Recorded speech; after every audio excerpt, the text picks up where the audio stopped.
Hello বন্ধুরা, ভালোবাসার সকল রকমের গল্প পেতে এক্ষুনি আমাদের খোকনস ফিল্ম চ্যানেলটি সাবস্ক্রাইব করে পাশ থাকা বেল আইকনটি বাজিয়ে দিও। পাগলিটা কাঁদছে কেন এত? শোন মা, আজকে রাতের পর বাড়িটা ফাঁকা হয়ে যাবে।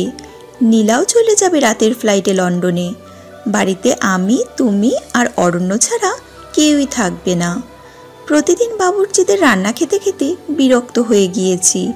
আমি জানি এবার আমি চিন্তামুক্ত, কারণ আমাকে আর বাবুর্চির হাতের রান্না খেতে হবে না। আমার বৌমা এখন আমাকে সব রান্না করে খাওয়াবে। কি রে মা, খাওয়াবে না? কেন পারবো না? এত ছোট একটা আবদার পালন করতে পারবো না মেয়ে হয়ে? তাহলে আমি তোমার কেমন মেয়ে? চিন্তা করো না, আমি সবটা গুছিয়ে নিব। আমাকে শুধু বুঝিয়ে দাও আর দোয়া করো। উনি হাসতে হাসতে বললেন, সে তো অবশ্যই। চারপাশে এই মুহূর্তে বেশ নিস্তবতা বিরাজ করছে। সবাই খুব চুপ হয়ে গিয়েছে। খেয়াল করলাম আমার ভূত মশাই আমার দিকে আলুর মতো চুপসানো মুখ নিয়ে হা করে তাকিয়ে আছে। আমিও এই সুযোগে একটু পাগলামি করা থেকে নিজেকে বিরত রাখতে পারলাম না। সুযোগ বুঝে ভূত মশাইকে মুখ টিপুনি দিলাম। ভূত মশাই আমার চোখ টিপুনি দেখে একটু নড়ে চড়ে দাঁড়ালো। আমি ভূত মশাইয়ের থেকে মনোযোগ সরিয়ে মায়ের দিকে তাকিয়ে বললাম, মা, এবার ঘরে চলুন। বেশিক্ষণ এভাবে থাকা ঠিক হবে না। আপনি আমার সাথে ঘরে চলুন তো, আর আমাকে আপনার ঘরটা চিনিয়ে দেন, যাতে করে আমার পরে যেতে যেন অসুবিধা না হয়। মা হাসতে হাসতে বললেন, চলো আমার সাথে চলো। আমি মাকে নিয়ে ঘরে গেলাম। এবার মা আমার হাতটা ধরে বললেন, দেখো মা, অরণ্য বেশ সোজা সাপটা, সরল স্বভাবের ছেলে।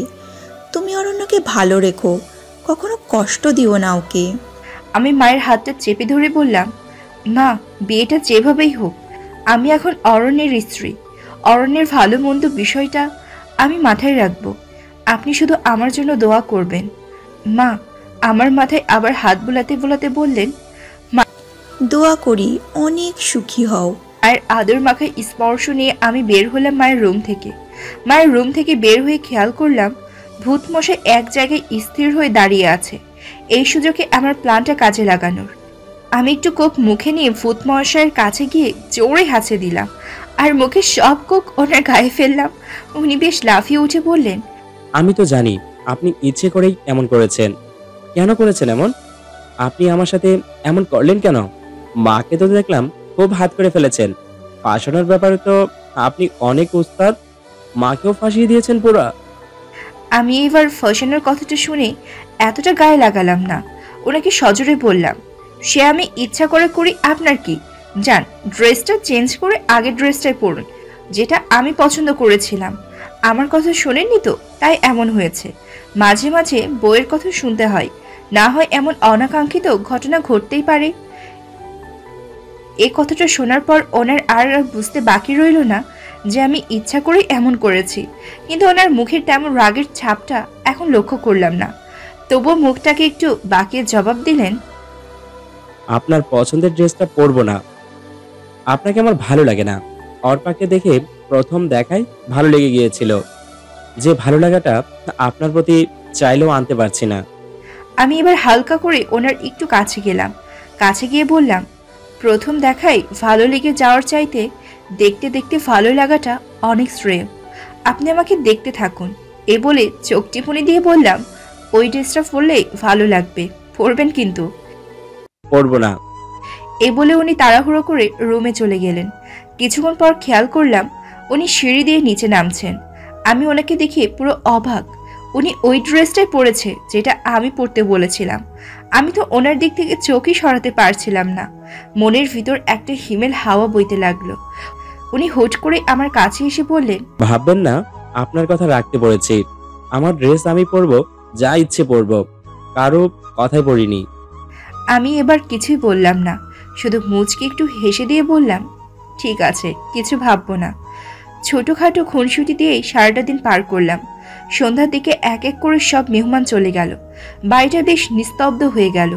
নীলা আপুও রাতের ফ্লাইটে লন্ডন চলে গেল। যাওয়ার আগে শুধু বলে গেল, বিয়ে যেভাবেই হোক আমি যেন সবটা ম্যানেজ করে নিই। আমিও আশ্বাস দিলাম, সব ঠিক করে নিব। পরিবারের এমন সাপোর্ট পাবো কখনো আশা করিনি। সবাই আমার পাশে আছে এটা ভেবে যেন মনে আরো ভরসা পেলাম। সারাদিন পার করে রুমে রাতে ঘুমাতে গিয়ে দেখলাম ভূতমশাই বসে কি যেন কাজ করছে। আমি এক মগ কফি বানিয়ে তার দিকে এগিয়ে দিয়ে বললাম, এই যে আপনার কফিটা। উনি আমার হাত থেকে কফিটা নিয়ে কফিতে চুমুক দিয়ে কিছুক্ষণ টেস্টটা বোঝার চেষ্টা করলো, মনে হচ্ছে, আর আমাকে বললেন, কফিটা কে বানিয়েছে? আমি লজ্জা মাখা মুখে বললাম, কেন? কফিটা ভালো হয়েছে তাই। আমি লজ্জা মাখা মুখে বললাম, কফিটা আমি বানিয়েছি। উনি এবার মুখটাকে আলুর চপের মতো করে ফেললেন। ভুলক্রমে আমার প্রশংসা করে ফেলেছেন, এটা মনে হয় ওনার করা উচিত হয়নি, তাই মুখটা বাংলার 5 করে ফেললেন। এবার আমাকে একটু পচিয়ে উনি ওনার দায়িত্ব পালন করবেন শিওর। যাক, যা ভেবেছিলাম তাই করছেন। উনি মুখটাকে বাংলার 5 বানিয়ে আমার দিকে তাকিয়ে বললেন, এই জন্য বলি টেস্টটা এত জঘন্য কেন। আমি ওনার কথা ভ্রুক্ষেপ না করে একটু হাসি দিয়ে চলে গেলাম। পরের দিন সকালে উঠে সব রান্না বান্না করলাম। রান্না করে মায়ের খাবারটা নিয়ে মায়ের রুমে গেলাম। মা আমাকে দেখে হাসি মাখা মুখ নিয়ে বলল, কি রে মা, এখন এত রাতে আবার খাবার নিয়ে আসলি কেন? এত খাবার কোথায় দেখলে তুমি? এগুলো সব খেতে হবে তোমাকে। আমার কাছে খাবার নিয়ে কোনো ফাঁকি দিতে পারবে না। খেতে না চাইলে মার দিয়ে জোর করে খাওয়াবো। উনি হাসতে হাসতে আমার মাথায় হাত দিয়ে বললেন, বুঝতে পেরেছি, আমার আর ফাঁকি দেওয়া যাবে না। তা দাও, খেয়ে নেই। আমি মাকে খাওয়াতে লাগলাম। একের পর এক গল্প শুনতে লাগলাম। মনে হলো উনি অনেকদিন পর মন খুলে কথা বলছেন। ঠিক এই সময় অরণ্য এসে বললেন, মায়ের রুমে আপনি এখন কি করছেন? মায়ের জন্য খাবার নিয়ে এসেছিলাম। আচ্ছা, আপনি যান, মায়ের সাথে আমার কথা আছে।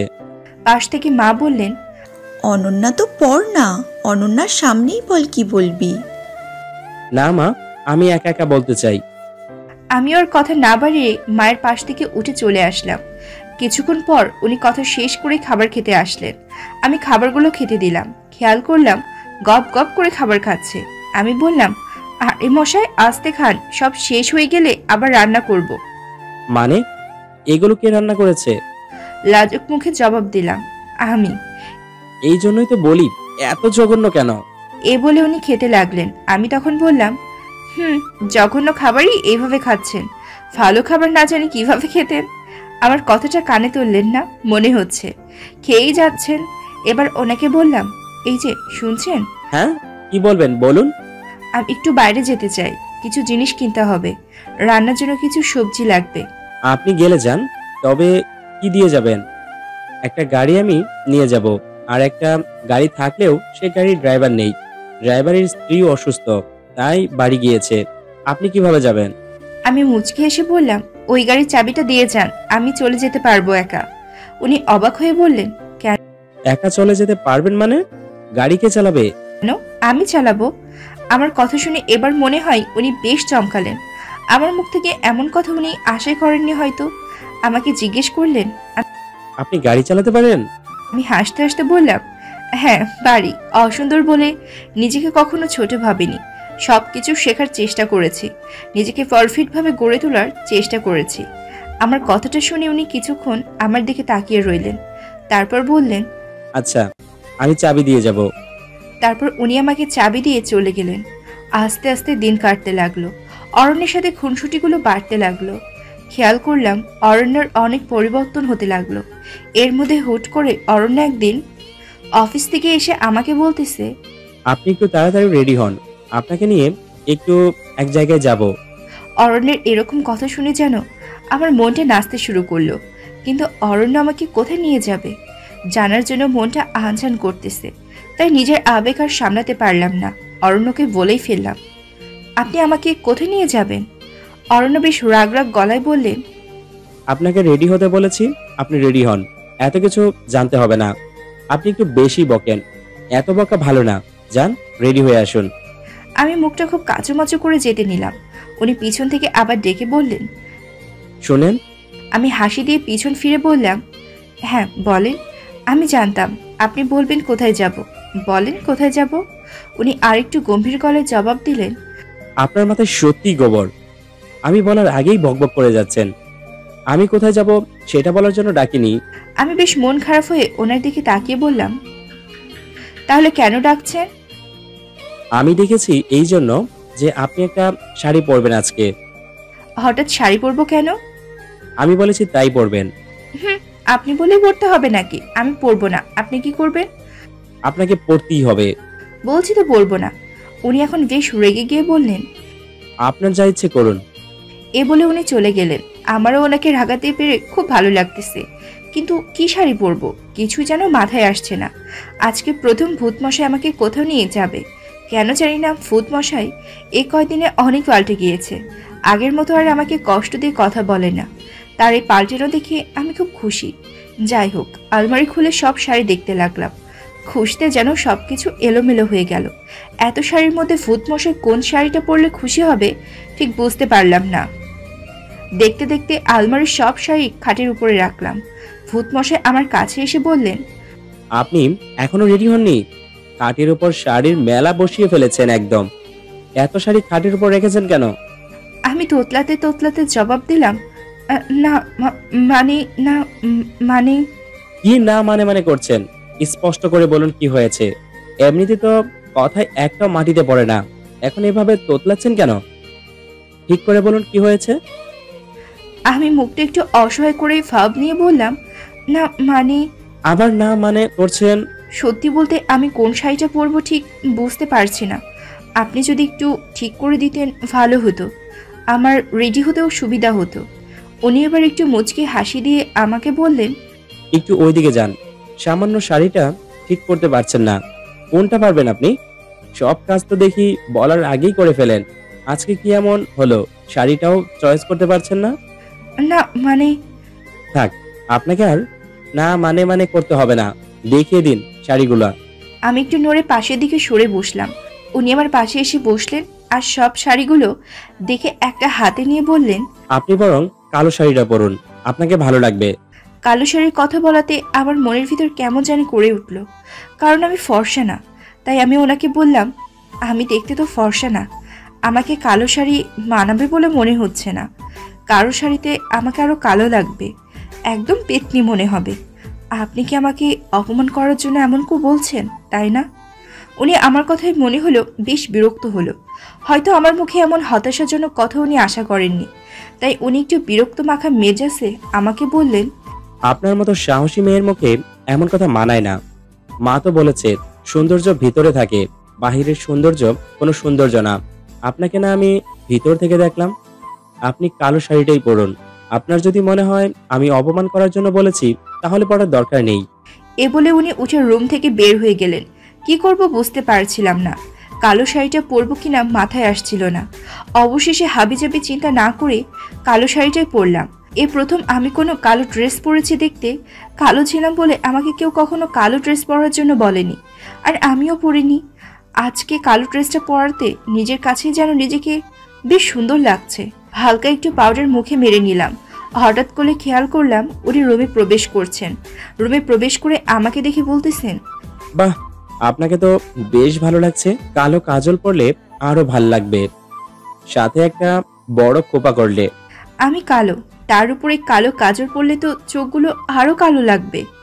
সাদা কালো কোনো ভেদাভেদ নেই, ভেদাভেদ তো মানুষের দৃষ্টি করে। আপনাকে সুন্দর দৃষ্টিতে কেউ দেখলে নিশ্চয়ই আপনাকে সুন্দর লাগবে।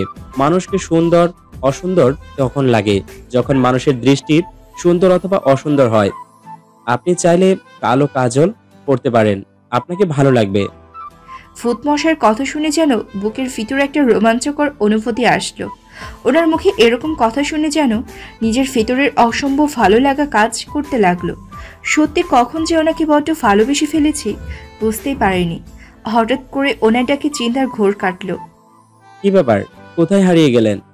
না মানে আরে না মানে, হয়েছে হয়েছে, এবার ঝটপট বের হন, আমি নিচে নামছি। এ বলে অরণ্য নিচে নামার জন্য যেতে লাগলো। হঠাৎ করে দরজার সামনে গিয়ে পিছন ফিরে আমাকে ডাক দিল। এই যে শুনেন। জি বলেন। একটা টিপ পরলে খারাপ লাগবে না, আর মাথায় কোপা করুন। অরণ্যের এইসব কথা শুনে যেন আমি লজ্জায় লাল হয়ে যাচ্ছি। অরণ্য এভাবে আমাকে বলবে কখনো ভাবিনি। অরণ্য এ বলে বাইরে গেল। আমি মাথা খোপা করে নিলাম আর একটা টিপ পরে নিচে নামলাম। খেয়াল করলাম মা নিচে বসে আছে। মা আমাকে দেখে বললেন, আজকে আমার অনন্যা মা এত খুশি খুশি মনে কোথায় যাচ্ছে? মায়ের কথা শুনে যেন আরো লজ্জা পেলাম। লজ্জায় যে কি করব বুঝতে পারলাম না। লজ্জায় লাল হয়ে নিচে তাকিয়ে রইলাম। মা আমার এই হাল দেখে আমার কাছে আসলো আর আমার মাথাটা উপরে তুলে বললেন, অরুর সাথে ঘুরতে যাওয়া হচ্ছে বুঝি? এতেই এত লজ্জা পাচ্ছে? আজকে তো আমার মাকে অনেক সুন্দর লাগছে। দেখি হাতখানা এদিকে দাও। আমি মায়ের দিকে হাতটা বাড়িয়ে দিলাম। মা তার হাত থেকে বালা জোড়া খুলে আমার হাতে পরিয়ে দিয়ে বলল, বিয়ের পর হাত খালি রাখতে হয় না, হাতে সবসময় চুড়ি পরে থাকতে হয়। যাও, তোমার তো আনন্দের শেষই নাই, স্বামীর সাথে ঘুরে আসো। আমার মহাজনও কাল পরশু আসবে, তখন আমিও ঘুরবো। তখন আমাদের প্রেম দেখে হিংসে করো না কিন্তু। আমি হাসতে হাসতে মাকে বললাম, কি যে বলো না মা। আমি তো তোমার বন্ধুর মতো। যাও মা, অরু আবার দেরি হলে রাগ করে বসবে। আমি রেডি হয়ে বের হলাম। খেয়াল করলাম উনি গাড়ির সামনে গাড়ি নিয়ে দাঁড়িয়ে আছে। আমাকে দেখে এক নজর আমার দিকে কিছুক্ষণ তাকিয়ে রইল। আমি যেন লজ্জায় আরো কাতর হয়ে গেলাম। লজ্জায় কাতর হয়ে ওনাকে বললাম, কি ব্যাপার, কি দেখছেন? তেমন কিছু না। তাহলে এভাবে তাকিয়ে আছেন কেন? এমনি তাকিয়ে আছি। সব কি তোমাকে বলতে হবে নাকি? এত বাচাল মেয়ে এত বকতে পারে? খেয়াল করলাম অরণ্য আমাকে তুমি করে বলছে। আমার যে কি খুশি লাগছে বোঝাতে পারবো না। মনটা খুশিতে নাচতে লাগলো। হুট করে উনি ডাক দিল, অনন্যা, এভাবে মূর্তির মতো দাঁড়িয়ে আছো কেন? না মানে। আজকে তোমার মুখ থেকে না মানে মানে আর গেল না। এই যে আপনি আমাকে তুমি করে বললেন, তাই তো আর কি। তুমি আমার বয়সে ছোট, তোমাকে কেন আপনি ডাকবো? তোমাকে তুমি করেই ডাকবো। শোনো, কি বলেন? আজকে তুমি গাড়ি চালাবা, আমি তোমার পাশে বসবো। আমি খুশিতে লাফ দিয়ে গাড়িতে উঠতে লাগলাম আর বলতে লাগলাম, আচ্ছা আচ্ছা। আমি উঠতে যাব ঠিক এই মুহূর্তে একটা হোঁচট খেলাম। উনি আমাকে চাপটে ধরে বললেন, তোমার ছটপটে পাগলামি স্বভাবটা আর গেল না, আস্তে ওঠো। আমি আস্তে করে গাড়িতে উঠলাম। ভূতমশাইও গাড়িতে উঠলেন। উনি আমাকে রাস্তা বলে দিল। আমি যেতে লাগলাম। যেতে যেতে একটা রেস্টুরেন্টের সামনে আসলাম। রেস্টুরেন্টে দুজন ঢুকলাম। অরণ্য আমাকে আস্তে আস্তে করে একটা জায়গায় নিয়ে গেল। জায়গাটা পুরো মোমবাতি দিয়ে সাজানো পরিপাটি। দেখে কেমন জানি আনন্দ লাগছে। একটা কেক আনলো। আমাকে বললেন, কেকটা কাটেন আপনি। হঠাৎ করে কেক কাটবো কেন? কারণ আজকে আপনার জন্মদিন, সেটা তো ভুলে বসে আছেন। ওহো, আজকে 27শে সেপ্টেম্বর। সত্যি তো আমার জন্মদিন। আমার জন্মদিন আপনি জানলেন কিভাবে? মা বলেছে। আমি তো খুশিতে আত্মহারা যে ভূতমশাই এমন একটা সারপ্রাইজ দিয়েছে। হঠাৎ করে ভূতমশাই একটা রিং বের করে আমাকে পরাতে নিল। ঠিক এই মুহূর্তে কোনো একজন মেয়ে ওয়েটার এসে ডাক দিল। আমরা ওয়েটারের দিকে ফিরে চমকে গেলাম আর উনিও আমার দিকে ফিরে চমকে গেল। মুখ লুকাতে লাগলো, কারণ এ আর কেউ না, এ যে অর্পা আপু। কিন্তু অর্পা আপু এখানে কি করছে? আমাকে আর অরণ্যকে দেখে অর্পা আপু চলে যেতে নিল। আমি অর্পা আপুর হাতটা ধরে বললাম, তুই এতদিন কোথায় ছিলি? হুট করে কোথায় চলে গিয়েছিলি? খেয়াল করলাম অর্পা আপু কোনো জবাব দিচ্ছে না। আমি একের পর এক প্রশ্ন করতে লাগলাম। হঠাৎ অর্পা আপু আমাকে কষিয়ে একটা চড় দিয়ে বলল, আমার কাছ থেকে সব ছিনিয়ে নিয়ে এখন নাটক করা হচ্ছে। লজ্জা লাগে না তোর? আমার জীবনের এই অবস্থা করে আমার অরণ্যকে আমার হাত থেকে কেড়ে নিয়ে নিজের করে নিয়েছিস, আর এখন নাটক করছিস যে আমি কোথায় ছিলাম। তোকে তো নাটকের সেরা পুরস্কার দেওয়া দরকার। অনেক নাটক শিখে গিয়েছিস। নাটক করে আমার জীবনের 12টা বাজিয়ে অরণ্যের গলায় ঝুলে পড়েছিস। তুই ভালো করেই জানতিস যে তোর যে চেহারা, তোকে অরণ্যর মতো কেউ বিয়ে করবে না, তাই এত বড় একটা নাটক করেছিস। লজ্জা লাগে না এখন আমাকে এসব জিজ্ঞেস করছিস? আমাকে খুব হিংসা করতি তাই না? হিংসা কাতর হয়ে এমন করেছিস তো? নিজের বোনের সাথে এমন করতে লজ্জা করলো না তোর? আমি অর্পাপুর কথা কিছুই বুঝতে পারছিলাম না যে অর্পাপু কি বলছে। মাথায় যেন কোনো কিছু কাজ করছে না। অর্পা আপুই বা আমাকে এইসব দোষারোপ করছে কেন? আমি তো এরকম কিছুই করিনি। আমি অর্পাপুকে বললাম, আপু কি হয়েছে? এমন বলতেছিস কেন? আমি তো কিছুই বুঝতে পারছি না। আমি তো তোর এসব কথা মানে বুঝতে পারছি না। আমাকে কেন এসব বলছিস? আমি কেন নাটক করতে যাব? আমি কেন তোর ক্ষতি করতে যাব? আপু আমাকে মুখটা বাঁকিয়ে রাগান্বিত হয়ে জবাব দিয়ে বলল, এখন তো অরণ্যর সামনে নেকা সাজবি। একদম কিছুই বুঝিস না, আর বুঝবি বা কেমনে? তুই তো কিছুই করিসনি তাই না? আপু আমি তোর কোনো কথার মানেই বুঝছি না। সত্যি আমি কোনো কিছু করিনি। কেন এরকম বলতেছিস তুই? আমি সত্যি কথাগুলোর অর্থ বুঝতে পারছি না। পাশ থেকে অরণ্য বলে উঠল, অর্পা, তুমি আমাকে বলো কি হয়েছে? আর অনন্যাকে এমন বলতেছো কেন? অনন্যা কি করেছে আমাকে একটু খুলে বলো। অর্পা অরণ্য দিকে অসহায়ের মতো তাকিয়ে রাগ আর গম্ভীর গলায় বলল, অনন্যাকেই জিজ্ঞেস করুন, সেই না হয় আপনার উত্তর দিয়ে দিবে। আমার থেকে ভালো তো সে বলতে পারবে, কারণ নাটকের ডিরেক্টর তো অনন্যা ছিল, আমি তো ছিলাম ভুক্তভোগী। অরণ্য আমার দিকে তাকালো। অরণ্যের মুখে আমার প্রতি এবার সন্দেহের ছাপ লক্ষ্য করা যাচ্ছে। বোঝাই যাচ্ছে সে আমাকে অনেক সন্দেহ করতেছে। সন্দেহ মাখা মুখ নিয়ে বললেন, অনন্যা, কি করছো তুমি? অর্পা এসব কি বলছে? সত্যিটা বলো, কি হয়েছে? আমার কাছে সবটা খুলে বলো। নাটক করবে না, একদম বনিতাও করবে না। আপনি বিশ্বাস করেন আমি কিছু করিনি? অর্পাপু কেন এমন বলতেছে সেটাও বুঝতেছি না। আপনি আমাকে ভুল বুঝবেন না। আর অর্পাপু, তুই কি বলতেছিস? সত্যি আমি বুঝতেছি না, এমন কেন বলতেছিস তুই? খেয়াল করলাম অর্পাপু খুব কান্না করছে। কেন এভাবে কাঁদছে সেটাও বুঝতে পারছি না। অরণ্য অর্পাপুকে সান্ত্বনা দিয়ে বললেন, অর্পা, তুমি বলো কি হয়েছে? অর্পাপু কাঁদতে কাঁদতে অরণ্যকে বলল, কি আর বলবো বলেন, আমার তো সব শেষ হয়ে গিয়েছে এই কালনাগিনীর জন্য। এখন আর বলেও সব ঠিক হবে না। আমি চাই না আপনাদের মধ্যে কোনো ঝামেলা হোক, আপনারা চলে যান। অর্পা, তোমাকে বলতে বলেছি, বলো অনন্যা কি করেছে বলো। খেয়াল করলাম অর্পাপু এবার খুব কাঁদছে। কাঁদতে কাঁদতে অরণ্যকে বলল, আপনার কি বিশ্বাস হয় আমি বিয়ের দিন বয়ফ্রেন্ড নিয়ে পালিয়েছি? অরণ্য শান্ত স্বরে জবাব দিল, সে তো আমি বিশ্বাস করিনি, কারণ তুমি তো বিয়ের আগে আমার সাথে ফোনে অনেক কথা বলতে, কিন্তু হঠাৎ কি এমন হলো? আর কোথায় গিয়েছিলে তুমি? খেয়াল করলাম অর্পাপু এখন ভীষণ কাঁদছে। কাঁদতে কাঁদতে অর্পাপু যা বলল সেটা শুনে আমার হার্টবিটটা বেড়ে গেল। মনে হতে লাগলো এখনই দম বন্ধ হয়ে যাবে। আপু এসব কেন বলছে কিছুই বুঝতে পারছি না। আমার বুকটা কষ্টে চিরে ফেটে যাচ্ছে কথাগুলো শুনে, কারণ অর্পাপু বলল, আমি কোথায় গিয়েছিলাম সেটা কি আপনি জানতে চান? অরণ্য শান্ত হয়ে জবাব দিল। হ্যাঁ, জানতে চাই। তখন আপু বলল, সেই দিন আমি ঘরে বসে সাজতেছিলাম, হঠাৎ করে অনন্যার ফোন থেকে মেসেজ আসলো, আপু একটু লুকিয়ে বের হ, অরণ্য ভাই আসছে তোমার সাথে দেখা করতে, তোমাকে সারপ্রাইজ দিতে। আমিও সরল মনে বের হলাম। আমার ভুলটা ছিল যে আমি আপনাকে কল দেইনি। বের হয়ে খেয়াল করলাম বাহিরে কেউ নেই, আশপাশ ফাঁকা। অনন্যাকে কল দিলাম, সেও ফোন তুলছে না। হুট করে অনন্যার ফোন থেকে মেসেজ আসলো, একটু বাগানের দিকে আয়, অরণ্য ওইখানে দাঁড়িয়ে আছে। আমিও বাগানের দিকে গেলাম, কিন্তু কোথাও কাউকে দেখলাম না। আমি সামনের দিকে একটু এগোলাম, তারপর এ বলে অর্পা আপু আবার হেঁচকে তুলে কাঁদতে লাগলো। অরণ্য তখন অর্পা আপুর হাতটা ধরে বললেন, বলো তারপর কি হলো? আরে কান্না থামাও। অর্পা আপু কান্না থামিয়ে বলল, তারপর খেয়াল করলাম কয়েকটা লোক আমাকে ঝাপটে ধরলো, আমার মুখ চেপে ধরলো। আমি চোখেও কিছু দেখতে পারতেছিলাম না। কখন যে জ্ঞান হারিয়ে ফেললাম টের পেলাম না। জ্ঞান ফেরার পর খেয়াল করলাম আমি রনকদের বাসায়। অরণ্য বেশ অবাক হয়ে জিজ্ঞেস করলেন, রনকটা কে? অর্পা আপু বলল, রনক হলো অনন্যার বেস্ট ফ্রেন্ড। যদিও রনক অনন্যার 2 বছরের বড়, তবু তাদের ভালো ফ্রেন্ডশিপ ছিল। রনক আমাকে অনেক পছন্দ করত, অনন্যাকে বেশ কয়েকবার বলেছিল ও, কিন্তু আমি রাজি হইনি। আর সেই সুযোগটাই অনন্যা নিয়েছে।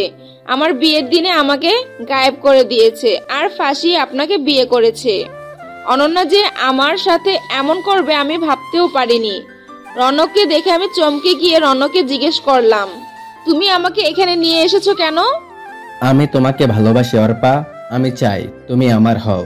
দেখো, অনন্য চাই তুমি আমার হও, তাই তো ও আমাকে সাহায্য করেছে। আমি তখন অবাক হয়ে গেলাম অনন্যার কথা শুনে। অবাক হয়ে রনককে জিজ্ঞেস করলাম, অনন্যা তোমাকে সাহায্য করেছে আমাকে তুলে আনতে? আমি বিশ্বাস করি না। হ্যাঁ, আমি সত্যি বলছি, বিশ্বাস অবিশ্বাস তোমার ব্যাপার। আমি তোমাকে বিয়ে করতে চাই, আর সন্ধ্যায় তোমাকে বিয়ে করব। আমি সবকিছু ঠিক করে রেখেছি। এই কথাগুলো বলে অর্পা আপু আবার হেঁচকে তুলে কাঁদতে লাগলো। অরণ্য অর্পার হাতটা আরো ভালোভাবে ধরে বললেন, এরপর তুমি ওইখানে থেকে কিভাবে এসেছো? এরপর আমি কোনো মতো ওইখান থেকে রনকের চোখ ফাঁকি দিয়ে বের হলাম। বেরিয়ে বাড়ি এসে দেখি আপনার সাথে অনন্যার বিয়ে হয়ে গিয়েছে, আর সবাই ভেবে নিয়েছে আমি পালিয়ে গিয়েছি। সেদিন আমার মুখটা দেখানোর মতো ইচ্ছা আর আমার ছিল না, তাই বাড়িতে আর যাইনি, সরাসরি ফ্রেন্ডের বাসায় চলে যাই। সেখান থেকে একটা কাজ জোগাড় করি আর ওইখানে একটা বাসা ভাড়া করে থাকা শুরু করলাম। তুমি একবার আমাকে বলতে পারতে অর্পা? কি বলবো আপনাকে, কোন মুখে বলতাম আপনাকে? এতক্ষণে তো সব শেষ হয়ে গিয়েছিল, অনন্যার সাথে আপনার বিয়ে হয়ে গিয়েছিল। আমার তো এখানে বলার কিছু ছিল না। আমি নিজের বোনের সর্বনাশ তো করতে পারি না। অনন্যা আমার সাথে যা করেছে আমি তো তা করতে পারি না, কারণ অনন্যা আমাকে বোন না ভাবলেও আমি তো তাকে বোন ভাবি। আমি অর্পাপুর কথাগুলো শুনে চিৎকার করে কেঁদে বলতে লাগলাম, আমি এসব কিছু করিনি। অরণ্য আমার গালে কষিয়ে একটা চর বসিয়ে বললেন, তুমি এতটা নিজ ভাবতে পারিনি। সামান্য টাকার জন্য নিজের বোনের সাথে এমন করতে পারলে? লজ্জা করলো না তোমার এমন করতে? আর এখন সব অস্বীকার করছো? আমি অরণ্যকে হাত জোর করে বললাম, সত্যি আমি এমন কিছু করিনি, বিশ্বাস করেন আমাকে। অর্পাপু, তুই আমার ব্যাপারে কেন এসব মিথ্যা বলছিস? কেন অরণ্যের চোখে আমাকে খারাপ বানাচ্ছিস? দেখতে অসুন্দর হতে পারি, কিন্তু কোনো উচ্চ আশা আমার ছিল না, টাকা পয়সার মোহ কখনোই ছিল না। তাহলে কেন এমন বলতেছিস? কি ক্ষতি করেছে আমি তোর? তুই তো আমাকে চিনিস আমি কেমন, তাহলে এমন কেন বলছিস?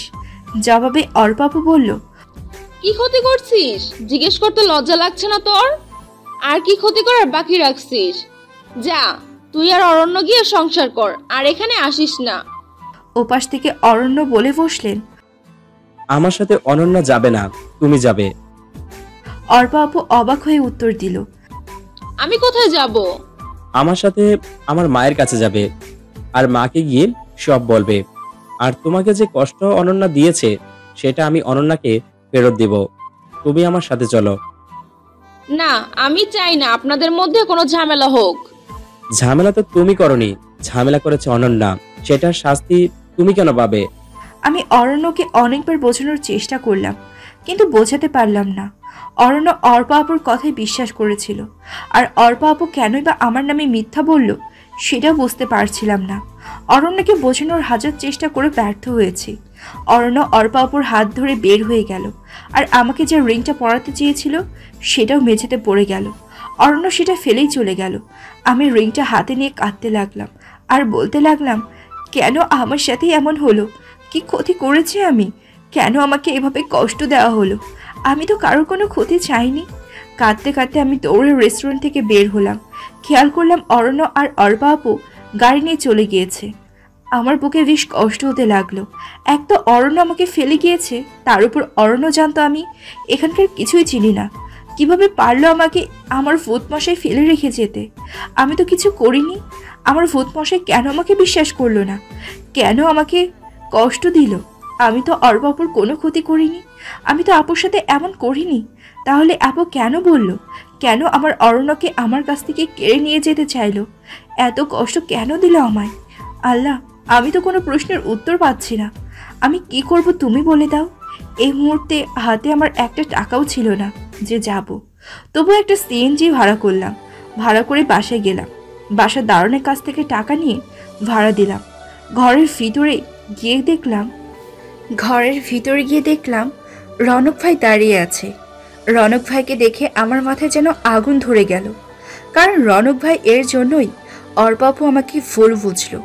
নিজেকে আর সামলাতে পারলাম না। রনক ভাইকে রেগে গিয়ে বললাম, আপনার কি দরকার ছিল এত বড় নাটক করার? অর্পা আপুকে কেন ভুল বুঝিয়েছেন? কি ক্ষতি করেছিলাম আপনার? খেয়াল করলাম রনক ভাই কোনো কথা বলছে না।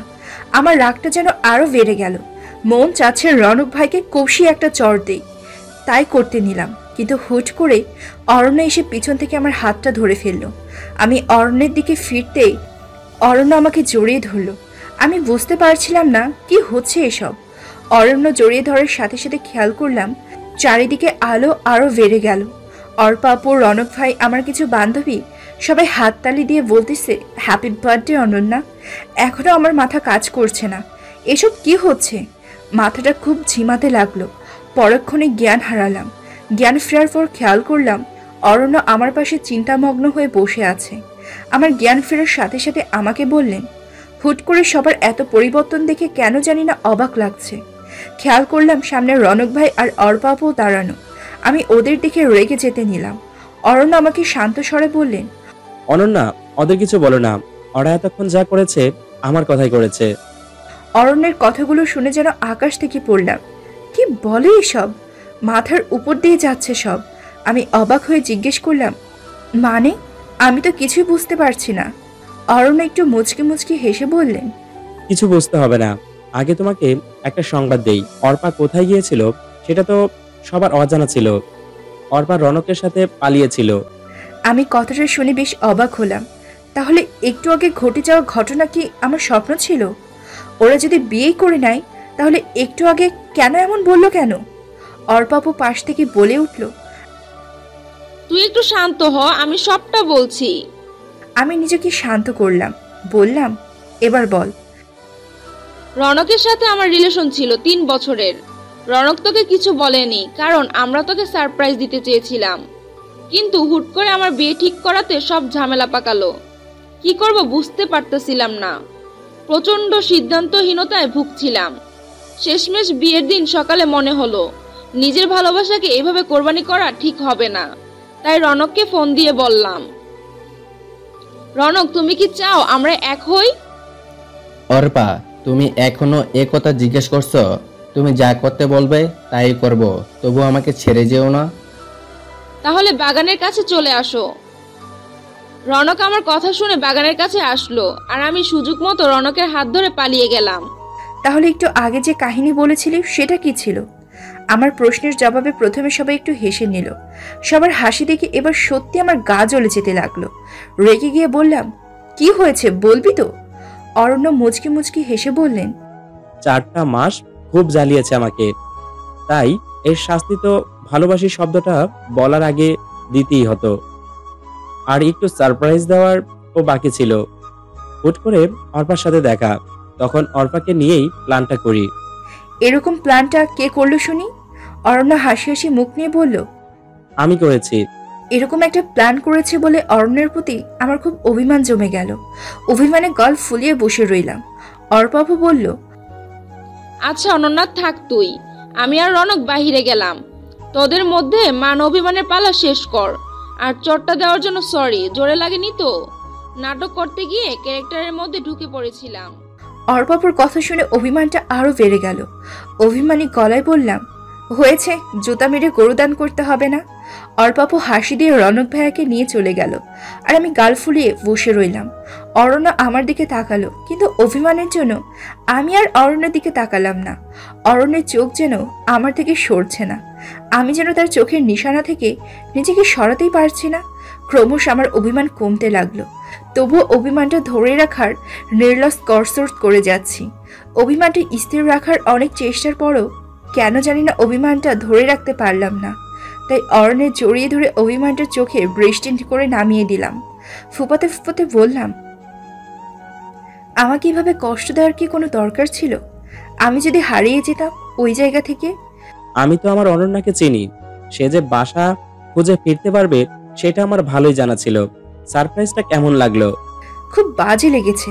এভাবে আর সারপ্রাইজ দিবেন না। নাটক করতে গিয়ে তো রিংটা ফেলে এসেছিলেন। খেয়াল করলাম অরণ্য আমার এই কথাটা শুনে অট্ট হাসি দিচ্ছে। কি ব্যাপার, এত হাসি দিচ্ছেন যে? হাসি দিচ্ছি এই জন্য, আমি যে রিংটা ফেলে এসেছি সেটা নকল রিং ছিল, আর আসল রিংটা আমার কাছে। নাটকটা বাস্তবমুখী করার এক অভিন্ন প্রচেষ্টা আর কি। এত বড় ছলনা, যান, আর কথাই বলবো না আপনার সাথে। অরণ্য এবার আমাকে জোরে জড়িয়ে ধরল। মনে হচ্ছে তার নিঃশ্বাসের শব্দ আমি শুনতে পাচ্ছি, তার হার্টবিটের আওয়াজ আমি শুনতে পাচ্ছি। এবার কানের কাছে মুখটা হালকা করে নিয়ে বললেন, আই লাভ ইউ পেতনি। এবার যেন তার প্রতি থাকা সকল অভিমান আমার মনে দুমড়ে মুচড়ে গিয়ে ভেঙে গেল। অভিমানটা টিকিয়ে রাখার ব্যর্থ চেষ্টা করলাম, কিন্তু পারলাম না। আমিও ফিসফিস করে বললাম, আই লাভ ইউ টু ভূত মশাই। আমার মতো কালো মেয়েকে ভালোবাসলেন কিভাবে? কথাটা শোনার পর নিমিষের মধ্যেই কোথায় যেন হারিয়ে গেলাম। কিছু বলতে চাইলেও আর বলতে পারছিলাম না, কারণ গলাটা থর থর করে কাঁপতে লাগলো। অরণ্য আমাকে এবার চোখটা হাত দিয়ে চেপে ধরলো আর বললেন, মানুষের দৃষ্টি সুন্দর, অসুন্দর বৈষম্য করে। আমার দৃষ্টিতে তুমি সবচেয়ে বেশি সুন্দরী। আমার সাথে একটু চলো। কোথায়? আগে চলো তো, তারপর বলি। এত নাছোড়বান্দা মেয়ে রে বাবা, এত বকবক করতে পারে?